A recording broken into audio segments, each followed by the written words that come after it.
Shalom. ஷாலோம் லாகம் பெஷம் யெஷுவா மெஷியா எல் ஷடாய் யஹ்யே காஷர் யஹ்யே. ஷமா இஸ்ராயேல் யாஹ் எலோஹேனு யாஹ் யஹட் ஆகப்தா את יח אלוהיך וגל לבואך ובגל נפשך ובגל மேவோடேக. ஆமீன்.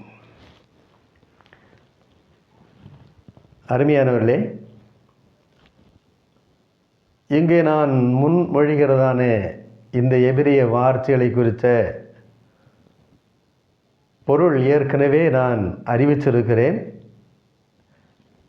வேறு விதமான வார்த்தைகளை இங்கே ஒவ்வொரு பகுதியிலும் நான் அறிக்கையிடுகிறவனாக இருக்கிறேன். அதன் பொருள் என்ன என்பதை ஒரு விஷயம் கூட உங்களோடு பகிர்ந்து கொள்ள விரும்புகிறேன். ஷாலோம். ஷாலோம் லாகம் பெஷம் யேசு ஆகா மஷியா எல் ஷடாய் யஹ்யே காஷர் யஹ்யே என்று சொன்னார்.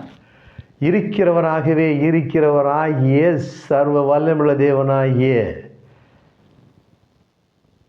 யெஷுவா மஷியாவின் பெயராலே உங்களுக்கு சமாதானம். அடுத்தது ஷமா. ஷமா இஸ்ராயேல் யாஹ் எலோஹேனு யாஹ் யஹட் ஆகப்தா எத் யாஹ் எலோஹேகா வெகால் லவோகா வெகால் நப்ஷேகா வெகால் மெவோடேகா என்பதின் பொருளானது, என் ஜனமே கேள் அல்லது கவனி, உன் தேவனாகிய யாஹ் நான் ஒருவரே.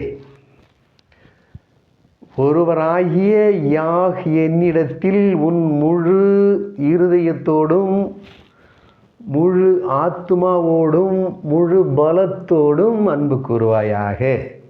ஆண்டவர் நாமத்திற்கு மகிமை உண்டாகட்டும். நாம் தொடர்ந்து சில வேத வசனங்கள் வாயிலாக எபிரேய மொழியை கற்பதோடு மட்டுமல்லாமல் சத்தியத்தை குறித்த அறிவை கூட அடையும்படிக்கு நம் ஆண்டவர் நமக்கு உதவி செய்ய வல்லவராய் இருக்கிறார். அவர் தம்முடைய ஆவியினாலே நம்மை நேராய் நடத்தி அருள்வாராக.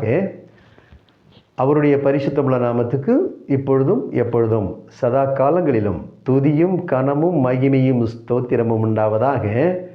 ஆமென்.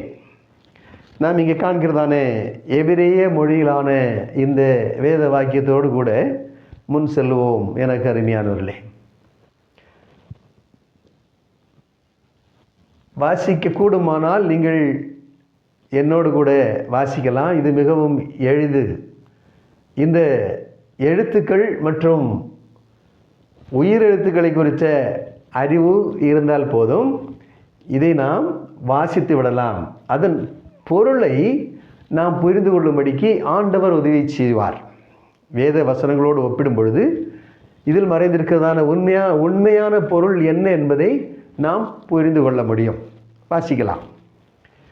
சே ஹூ அஷர் பா பே மைம் வே டாம் யெஷுவா மஷியா. அடுத்த வசனம் இது ஆறாவது வசனம். சைன் என்று சொன்னால் அது ஏழாவது வசனம். ஹேன் ஷெலோஷா ஹேம் ஹா மெயிடீம். எட்டாவது வசனம். ஹ ருஆ வேஹ மயீம் வேஹ தாம் ஊ ஷெலாஷ்டாம் லேஷம் ஹ எஹாட் ஹேம். இங்கே தான் இருக்குது ரகசியம். ஊ ஷெலாஷ்டாம் லேஷம் ஹ எஹாட் ஹேம். இந்த முதல் வசனத்தினுடைய முன் பகுதி மட்டுமே இங்கே எழுதப்பட்டிருக்கிறது. ஏனென்றால் இங்கே இடம் போதாமையால் பின்வருபவை அங்கே குறிப்பிடப்படவில்லை.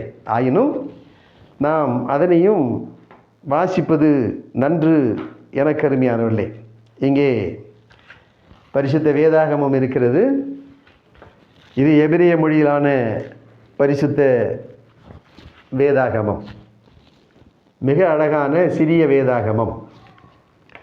இந்த வேதாகமத்தில் இருக்கிறதான வேத வாக்கியம்தான் இங்கே எழுதப்பட்டிருக்கிறது. அதோடு கூட இந்த காகிதத்தில் கூட அதை எழுதியிருக்க நாம் காணலாம். வாசிக்கலாம். சேஹு ஐஷர் பா பெமயீம் ஊவே டாம் யேசு ஆஹா மஷிஆ.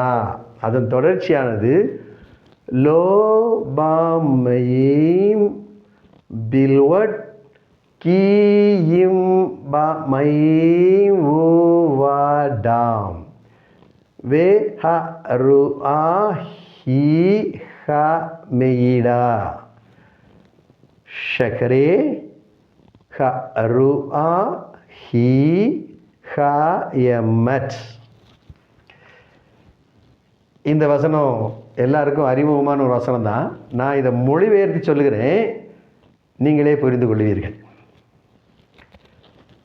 சேஹு ஐஷர் பாம்பே மயே ஊவே டாம் யேசு ஆகாமஷியா லோபமயீம் வில்வட் கீயும் பமயீம் ஊவா டாம் வே ஹ ரு ஆ ஹி ஹ மெயிடா ஷஹரே ஹ ரு ஆ ஹி ஹ யமத். இதனுடைய பொருள் என்ன? இது பே மயீம் என்று சொன்னால் ஜலத்தினாலே, தண்ணீராலே. ஜலம் நமக்கு வேண்டாம். அது தமிழுக்கும் எபிரேயத்துக்கும் அந்நிய மொழி. ஆக பே மயீம் தண்ணீர், ஊ வே டாம் இரத்தம். என்னன்னா சேஹு அஷர் பா பே மயீம் ஊ வே டாம் யெஷுவா மஷியா.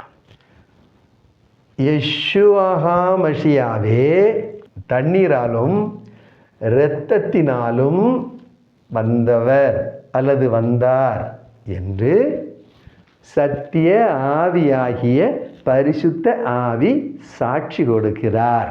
அடுத்த வசனம் ஹேன் ஷேலோஷா ஹேம் ஹா மெயிடீம். செலோஷா ஹெம் ஹா மெயிடீம். சாட்சி இடுகிறவைகள் 3. அவை எவை? அடுத்த வசனம் சொல்லுகிறது. ஹ ரு ஆ வே ஹ மயீம் வே ஹ டாம் ஊ ஷெலாஷ்டாம் லேஷம் ஹா எஹாட் ஹேம். சாட்சி இடுகிறவர்களாகிய 3, அதாவது ஹ ரு ஆ ஆவி, வே ஹ மயீம் தண்ணீர், வே ஹ டாம் இரத்தம் ஆகிய 3ம் ஒரே பெயரை குறித்து சாட்சியிடுகின்றன அல்லது ஒரே பெயருக்கு சாட்சிகளாய் இருக்கின்றன என்பது பொருள். இது ரொம்ப ரத்தின சுருக்கம். என்ன? யெஷுவா மஷியாவாகிய அவரே தண்ணீராலும் இரத்தத்தினாலும் வந்தவர் என்று சத்திய ஆவிதாமே சாட்சி கொடுக்கிறார். தண்ணீரால் மட்டுமல்ல, தண்ணீராலும் இரத்தத்தினாலும் வந்தார். அடுத்தது சாட்சியிடுகிறவைகள் 3. இம்மூன்றும் ஒரே பெயருக்கு சாட்சிகளாய் இருக்கின்றன. அந்த ஒரே பெயர் தான் இங்கே முதல் பகுதியிலே அந்த 6வது வசனத்திலே சொல்லப்பட்டிருக்கிறதான யெஷுவா மஷியா என்கிறதான பெயர். இப்போ ஆவி, ஜலம், தண்ணீர், இரத்தம் ஆகிய இம்மூன்றும் யெஷுவா மஷியா என்கிறதான பெயருக்கு மட்டுமே, பெயருக்கு, அந்த ஒரே பெயருக்கே சாட்சிகளாய் இருக்கின்றன. இந்த வசனம் எங்க இருக்குன்னா, எஹாட் யோஹானான் பெரக் ஷமேஷ் பசூக் சேஷ் சிவாஷ்மோனே.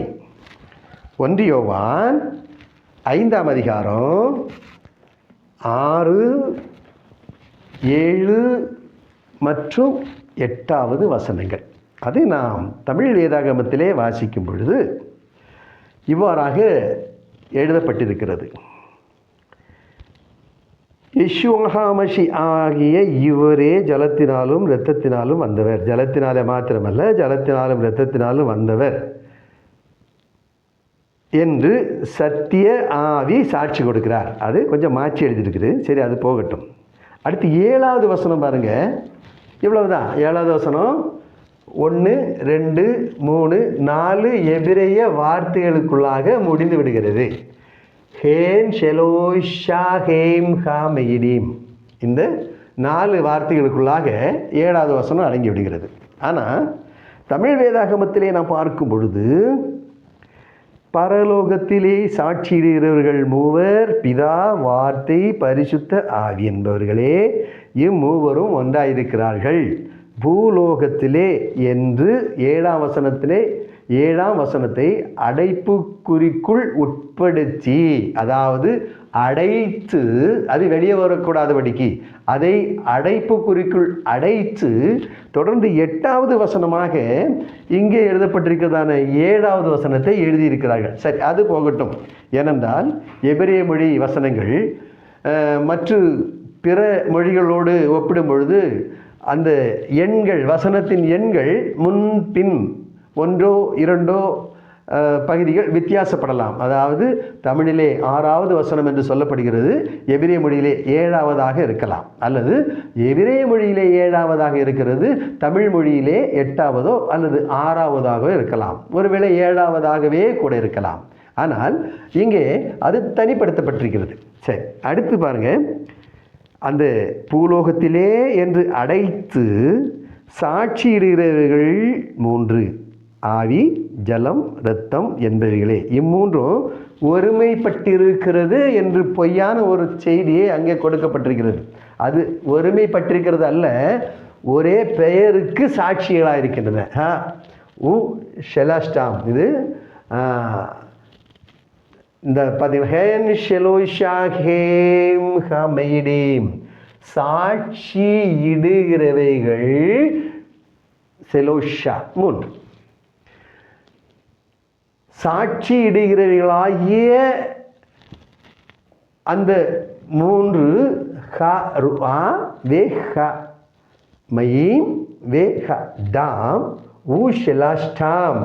சாட்சி இடுகிறவைகளாகிய ஆவி, தண்ணீர், இரத்தம் ஆகிய இம்மூன்றும்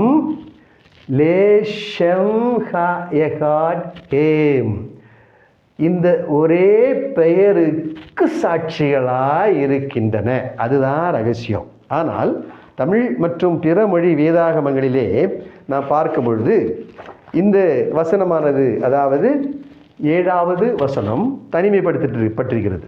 எப்படி? இதுதான் அந்த வசனம். பரலோகத்திலே சாட்சியிடுபவர்கள் 3, பிதா, வார்த்தை, பரிசுத்த ஆவி என்பவர்களே. இம்மூவரும் ஒன்றாயிருக்கிறார்கள் பூலோகத்திலே என்று எழுதப்பட்டிருக்கு. இது அடைக்கப்பட்டிருக்குது. பார்த்தீங்களா? அடைப்புக்குள்ளே இருக்கிறது நமக்கு தேவையில்லை. ஏன்னா அடைப்பை திறப்பவனை பாம்பு கடிக்கும் என்று வேதம் சொல்லுகிறது. அது மட்டுமல்ல, இது பரலோகத்திலே சாட்சியிடுவர்களை குறித்து பூலோகத்தில் இருக்கிற நாம கவலைப்பட வேண்டிய அவசியம் இல்லை. ஏனென்றால் பரலோகத்திலிருந்து இறங்கினவரும் பரலோகத்தில் இருக்கிறவருமாகிய யெஷுவா மஷியாவை தவிர பரலோகத்துக்கு ஏறினவன் எவனும் இல்லை என்று நாம் யோவான் சுவிசேஷத்தில் வாசிக்கிறோம். எனக்கு அருமையானவர்களே, ஆக அடைப்பை திறந்தா சாவு தான். ஆண்டவர் நாமத்துக்கு மகிமை உண்டாகட்டும். இது பரலோகத்துக்கு அடுத்த காரியத்தை குறித்து நாம் அறிந்து கொள்ள வேண்டிய அவசியம் இல்லை. சீஷர்களை குறித்து அவர் சொல்லும்பொழுது சொன்னார், பூலோகத்துக்கு அடுத்த காரியங்களை குறித்து நான் சொல்லுவதையே உங்களால் புரிந்து கொள்ள முடியவில்லையே, பரலோகத்துக்கு அடுத்த காரியங்களை குறித்து சொல்வேனானால் நீங்கள் எப்படி புரிந்து கொள்ளக்கூடும் என்று அவர்களை கடிந்து கொண்டார். இங்கே அர்த்தம் இல்லாமல், சம்பந்தமே இல்லாமல் பரலோகத்தை குறித்து ஒரு வசனமே எழுதப்பட்டிருக்கிறது. அருமையானவர்களே, பரிசுத்த வேதாகமத்திலே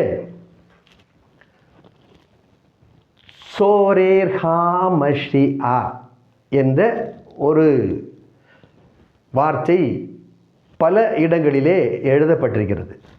சோரேர் ஹா மஷி ஆ என்று சொன்னால் யெஷுவா மஷியாவுக்கு எதிரானவன் அல்லது எதிரானவர்கள் அல்லது சத்துருவானவர்கள் அல்லது திருடர்கள் அல்லது கொள்ளைக்காரர்கள் என்றெல்லாம் பொருள்படும். யாரோடு அதை ஒப்பிடலாம் என்றால், எஸ்தர் புஸ்தகத்திலே இஸ்ராயேல் ஜனங்களுக்கு விரோதமாக ஆகாகியன் என்று சொல்லப்பட்டதான ஆமான் எழுப்பினான் அல்லவா, அப்படி போல தேவ ஜனங்களுக்கு விரோதமாக தேவ ஜனங்களை திசை திருப்புகிறவனாக சோரேர்ஹா மஷியா என்கிறதான அந்த எதிர் ஹா மஷியா அல்லது சத்துரு ஹா மஷியா என்கிற பெயரில் சத்துருவானவன் கிரியை செய்து கொண்டிருக்கிறான். இந்த பொல்லாங்கனிடத்திலிருந்து நாம் நம்மை காத்து கொள்ளும்படிக்கு ஜாக்கிரதையாக இருக்க வேண்டியது அவசியமாக இருக்கிறது. ஏனென்றால் தேவன் ஒருவர், தேவனுக்கும் மனுஷனுக்கும் மத்தியஸ்தர் ஒருவர், அவரே யெஷுவா மஷியா என்கிற பெயரிலே இந்த பூமியிலே தம்மை வெளிப்படுத்தியவர் என்று வேதம் திட்டவட்டமாக சொல்லப்பட்டிருக்கிறது. இந்த ஒரே பெயரை குறித்து எத்தனை பேருக்கு எந்த அளவுக்கு தெளிவு இருக்கும் என்று எனக்கு தெரியவில்லை, எனக்கு அருமையானவர்களே. ஆனால் எபிரேய மொழியை கற்றுக்கொண்டவர்கள் அல்லது எபிரேய மொழியை அறிந்தவர்கள் நிச்சயமாக இந்த பெயருக்கு எதிராக செயல்படவே முடியவே முடியாது. ஏனென்றால் திட்டவட்டமாக இந்த பெயரை குறித்து வேதம் முழுமையுமாய் எழுதப்பட்டிருக்கிறது. புதிய ஏற்பாட்டிலே மட்டுமல்ல, ஆதியாகமத்திலிருந்து இந்த பெயர் தொடருகிறது. இது மறைவாயிருந்தது. நாம் ஏற்கனவே முந்தின விசேஷங்களை, முந்தின பகுதிகளை நீங்கள் பார்ப்பீர்களானால் நான் ஏற்கனவே இதை அறிக்கையிட்டிருக்கிறேன். யாத்திராகமம் 23ஆம் அதிகாரத்திலே மோசேயை வழிநடத்தும்படிக்கு தேவனால் தெரிந்து கொள்ளப்பட்ட தேவதூதனாகிய காபிரியலை குறித்து மோசேயிடத்திலே ஆண்டவர் சொல்லும் பொழுது, உனக்கு முன்பாக நீ சென்று அடையத்தக்கதான தேசத்தை அடையும்படிக்கு உன்னை அழைத்து செல்லும்படிக்கு நான் என் தூதனை அனுப்புகிறேன். அவருடைய சமூகத்திலே நீ எச்சரிக்கையாக இருப்பாயாக. ஏனென்றால் உங்கள் துரோகங்களை அவர் மன்னிக்க மாட்டார், பொறுத்து கொள்ள மாட்டார். அதேனெனில் என்னுடைய பெயர் எது, யெஷுவா மஷியா என்கிறதான இந்த ஜீவனுள்ள பெயர் காபிரியல் என்கிறதான அந்த தூதனுக்குள் இருக்கிறது என்பதை அவர் சொன்னார். இந்த காபிரியல் என்கிறதான தூதன் தான் யோசேப் என்கிறதான மரியாளின் கணவனிடத்தில் வந்து,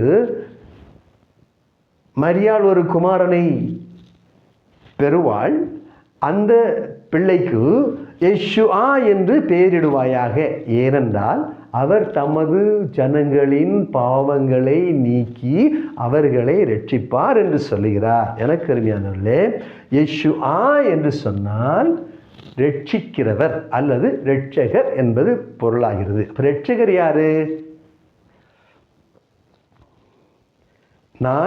நானே யாஹ், என்னை அல்லாமல் வேறே இரட்சகர் இல்லை என்று ஏசாயாவின் புஸ்தகத்திலே யாஹ் ஏலோஹிம் சொல்லி இருக்கிறார். அதே ஆகையால் தான் இங்கே நாம் காண்கிறோம் யாஹ் ஏலோஹிம் ஹூ யெஷுவா மஷியா. யாஹ் ஏலோஹிமாகிய சர்வ வல்லவர் தான் இரட்சகராகிய யெஷுவா மஷியா. யெஷுவா மஷியா என்கிற பெயரில் தான் இந்த பூமியிலே பிறந்ததான ஒவ்வொரு குடியானவனுக்கும் ஒவ்வொரு மனுஷனுக்கும் ரட்சிப்பு என்கிறதான சால்வேஷன் வைக்கப்பட்டிருக்கிறது. ஆகவே தான் நாம் அப்போஸ்தலர் புஸ்தகம் 4ஆம் அதிகாரத்தின் 12வது வசனத்திலே வாசிக்கும் பொழுது, யெஷுவா மஷியாவாகிய அவராலே அன்றி வேறு ஒருவராலும் ரட்சிப்பு இல்லை, நாம் ரட்சிக்கப்படும்படிக்கு வானத்தின் கீழே மனுஷருக்குள்ளே. ஏனென்றால் மரம் செடி கொடி மிருகம் பறவைகளுக்கு மற்றும் சமுத்திர மச்சங்களுக்கு மீன் போன்ற பிராணிகளுக்கு ரட்சிப்பு இல்லை. ரட்சிப்பு தேவ சாயலிலே ஆண்டவரால் உருவாக்கப்பட்ட மனுஷருக்கு மட்டுமே ரட்சிப்பு இருக்கிறது.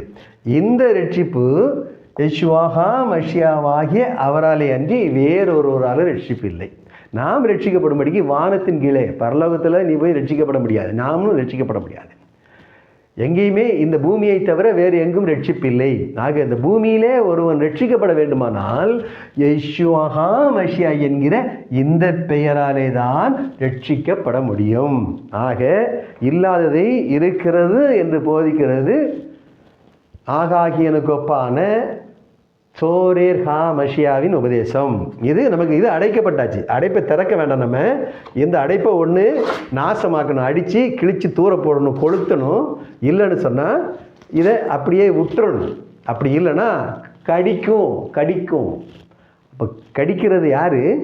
சத்துருவானவன், சர்ப்பம், வலு சர்ப்பம், சாத்தான், பிசாசு என்றெல்லாம் தமிழ் வேதாகமத்திலே சொல்லப்பட்டிருக்கிறது. எபிரேய வேதாகமத்திலே பெரும்பாலும் சாத்தான் என்று தான் சொல்லப்பட்டிருக்கிறது. இப்போ சாத்தானாகிய வலு சர்ப்பம் வேதத்திற்குள் அடைப்புக்குறிக்குள் மறைந்திருக்கிறான். இந்த அடைப்புக்குறியில் திறக்கிறவங்களெல்லாம் அவன் என்ன செய்வான்? கடிப்பான். அவ்வளோதான். அவங்க சாப்டரு முடிஞ்சது. சாகடிச்சிருவான். எங்கே போக முடியாது? நித்திய ஜீவனுக்குள் பிரவேசிக்க முடியாது.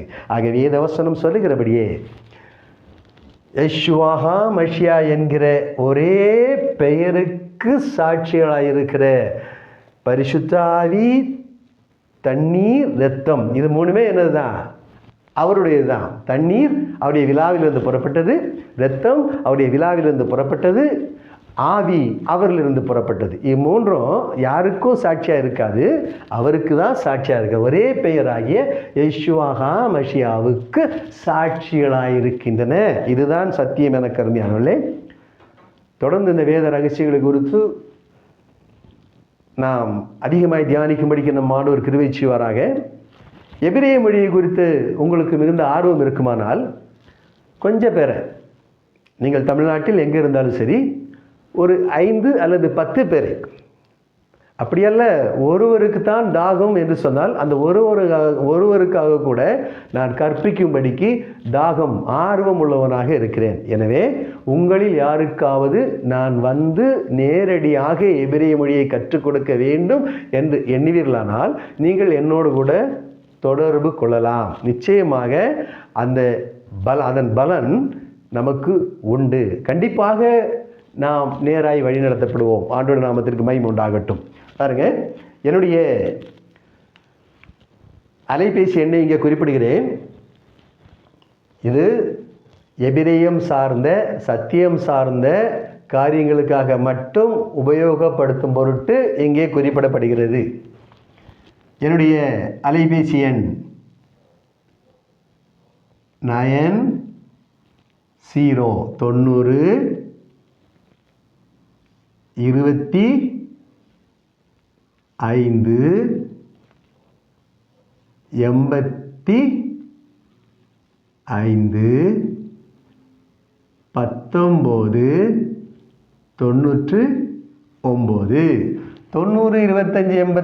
19 99 என்கிறதான அந்த எண் மூலமாக நீங்கள் என்னோடு தொடர்பு கொள்ளலாம். அல்லது devayekkalam@gmail.com மிக சின்ன சுருக்கமான ஒரு இமெயில் ஐடி. அப்படி அல்ல, truth-to-the-world@youtube.com என்கிறதான அந்த சேனலை நீங்கள் திறந்து அதன் வாயிலாகவும் நீங்கள் என்னோடு பகிர்ந்து கொள்ளலாம். ஆண்டவருடைய பரிசுத்தமுள்ள நாமத்துக்கு மகிமை உண்டாகட்டும். நீங்கள் கீழே சில இரு வேறு வார்த்தைகளை நாம் பார்க்கிறோம். இது மா ஷ்லோம் மெஹ், மா ஷ்லோ மெஹ். அப்படி என்றால் ஹவ் ஆர் யூ, நீங்கள் சௌக்கியமாக இருக்கிறீங்களா, எப்படி இருக்கிறீங்க அப்படி கேட்போம் இல்லையா ஒருத்தரை பார்க்கும்போது. அதுதான் மா ஷ்லோம் மெஹ் அல்லது மா ஷ்லோம் ஹா, மா ஷ்லோம் ஹா, மா ப்ஷலோம் என்று கேட்கலாம். அதற்கு பதில் பேசடர் அல்லது ஆனி பேசடர், நான் சுகமாக இருக்கிறேன் அல்லது நான் நன்றாக ஃபைன், ஐம் ஃபைன், நான் நன்றாக இருக்கிறது சொல்லுவோம் அல்லவா. அப்படிப்பட்டதான கேள்வியும் பதிலுமாக காணப்படுகிறது. மா ஷ்லோம பெசடர். ஆண்டவர் நாமத்திற்கு மகிமை உண்டாகட்டும். தொடர்ந்து இணைந்திருப்போம், சத்தியத்திற்காக செவி சாய்ப்போம். கிருபையும் சமாதானமும் நம் அனைவரோடு இருப்பதாக. ஷாலோம் ஷாலோம் லாகம் பெஷம் யெஷுவா மஷியா எல் ஷடாய் யக் ஆமேன்.